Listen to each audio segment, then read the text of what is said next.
അസ്സലാമു അലൈക്കും വറഹ്മത്തുള്ളാഹി വബറകാതുഹു. അൽഹംദുലില്ലാ. അല്ലാഹുമ്മ സല്ലി അലാ സയ്യിദിന മുഹമ്മദിൻ വഅലാ ആലി സയ്യിദിന മുഹമ്മദ് വബാരിക് വസല്ലിം അലൈഹി.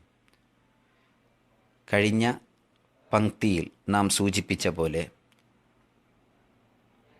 ബഹുമാന്യനായ ഇബ്രാഹിം നബി അലൈഹിസ്സലാത്തു വസ്സലാം തങ്ങളുടെ ഭാര്യ സാറ ബീവി റളിയല്ലാഹു അൻഹക്ക് സ്ത്രീ സഹജമായുണ്ടായ ചില ദുർവാശിയുടെ പേരിൽ പാലസ്തീനിൽ നിന്നും തങ്ങളുടെ രണ്ടാം ഭാര്യ ഹാജർ ബീവി റളിയല്ലാഹു അൻഹയെ മാറ്റി താമസിപ്പിക്കാൻ നിർബന്ധിതനായി. മറ്റൊരു ഭാഷയിൽ പറഞ്ഞാൽ അള്ളാഹുവിൻ്റെ അലംഘനീയമായ വിധിയെന്നോണം മക്കയിൽ ഒരു ജനവാസത്തിന് തുടക്കമിടാൻ ഇബ്രാഹിം അലൈഹിസ്സലാത്തു വസ്സലാമിന് അള്ളാഹു വഹയി നൽകുകയായിരുന്നു.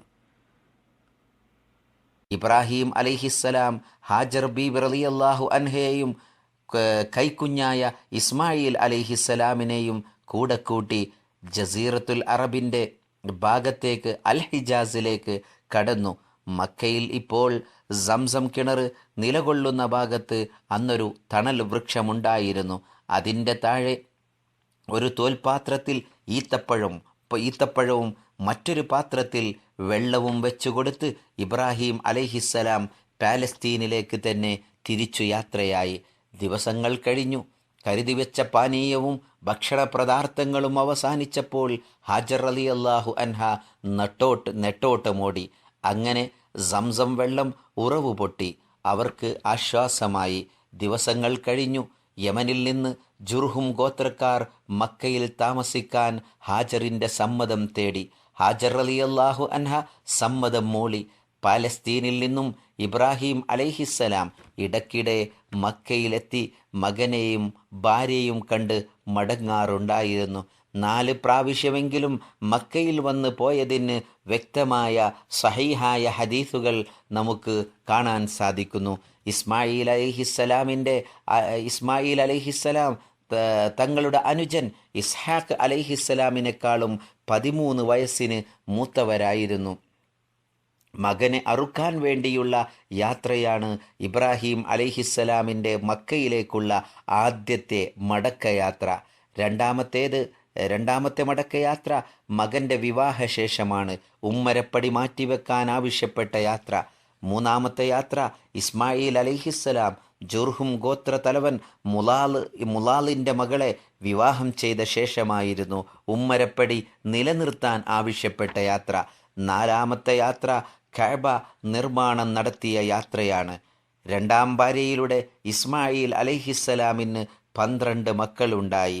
ഇതിൽ 2ാമത്തെ മകനായ ഖൈദാറുബ്നു ഇസ്മായിൽ ആയിരുന്നു പ്രവാചകർ സല്ലല്ലാഹു അലൈഹി വസല്ലമയുടെ ഉപ്പാപ്പ. ഖൈദാറിൻ്റെ വംശത്തിൽ ജനിച്ച അദ്നാൻ ഇബ്രാഹിം അലൈഹിസ്സലാത്തു വസ്സലാമിൻ്റെ 40ാം പരമ്പരയിൽപ്പെട്ട പേരമകനാണ്. ഇവർ റസൂലുള്ളാഹി സല്ലല്ലാഹു അലൈഹി വസല്ലമയുടെ 21ാമത്തെ ഉപ്പാപ്പയും.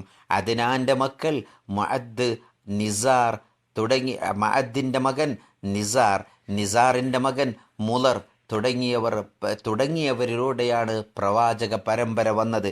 എന്നാൽ ആധുനിക സൗദി അറേബ്യയുടെ ഭരണാധികാരികളായ ആലു സഊദ് റസൂലുള്ളാഹി സല്ലല്ലാഹു അലൈഹി വസല്ലമ തങ്ങളുടെ ഉപ്പാപ്പയായ നിസാറിൻ്റെ മകൻ റബീഅയിലൂടെയാണ് വളർന്നത്.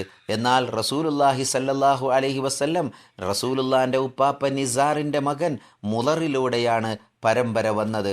ചുരുക്കത്തിൽ അള്ളാഹുവിൻ്റെ പ്രവാചകർ മുഹമ്മദുർ റസൂലുള്ളാഹി സല്ലല്ലാഹു അലൈഹി വസല്ലമ തങ്ങളുടെ പരമ്പര അറബുൽ മുസ്തഅറബ എന്ന വിഭാഗത്തിൽ പെടുന്നു.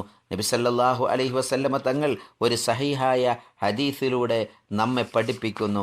ഇന്നല്ലാഹ അസ്തഫ മിൻ വലദി ഇബ്രാഹീമ ഇസ്മാഈൽ വസ്തഫാ മിൻ വലദി ഇസ്മാഈല ബനീ കിനാന വസ്തഫാ മിൻ ബനീ കിനാനത ഖുറൈശൻ വസ്തഫാ മിൻ ഖുറൈശിൻ ബനീ ഹാഷിമ വസ്തഫാനി മിൻ ബനീ ഹാഷിം. അഥവാ അള്ളാഹു റബ്ബുൽ ഇസ്സത്ത് ഇബ്രാഹിം നബി അലൈഹിസ്സലാത്തു വസ്സലാമിൻ്റെ മക്കളിൽ നിന്നും ഇസ്മായിൽ അലൈഹിസ്സലാത്തു വസ്സലാമിനെ തെരഞ്ഞെടുത്തു. എന്നിട്ടോ വസ്തഫാമിൻ വലതി ഇസ്മായിൽ അലൈഹിസ്സലാത്തു വസ്സലാമിൻ്റെ മക്കളിൽ നിന്ന് ബനി കിനാന കിനാനയുടെ മക്കളെ തെരഞ്ഞെടുത്തു. മാത്രമല്ല കിനാനയുടെ മക്കളിൽ നിന്നും ഖുറൈശികളെ അള്ളാഹു തെരഞ്ഞെടുത്തു. എന്നിട്ടോ ഖുറൈശികളിൽ നിന്ന് ബനു ഹാഷിമിനെ അള്ളാഹു തെരഞ്ഞെടുത്തു. എന്നിട്ടോ റസൂലുള്ള എന്ന മുഹമ്മദ് എന്ന എന്നെ അള്ളാഹു തെരഞ്ഞെടുത്തത് ബനു ഹാഷിമിൽ നിന്നാണ്.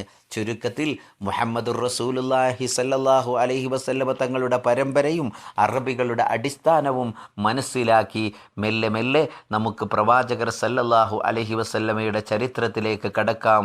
അള്ളാഹു കാര്യങ്ങൾ മനസ്സിലാക്കാനും പഠിക്കാനും തൗഫീഖ് നൽകുമാറാവട്ടെ എന്ന പ്രാർത്ഥനയോടെ വആഖിറു ദഅവാന അനിൽ ഹംദുലില്ലാഹി റബ്ബിൽ ആലമീൻ വസല്ലല്ലാഹു തആല വസല്ലം അലാ ഖൈരി ഖൽഖി സയ്യിദിനാ മുഹമ്മദിൻ വഅലാ ആലിഹി വസഹ്ബിഹി അജ്മഈൻ. വസ്സലാമു അലൈക്കും വറഹ്മത്തുള്ളാഹി വബറകാതുഹു.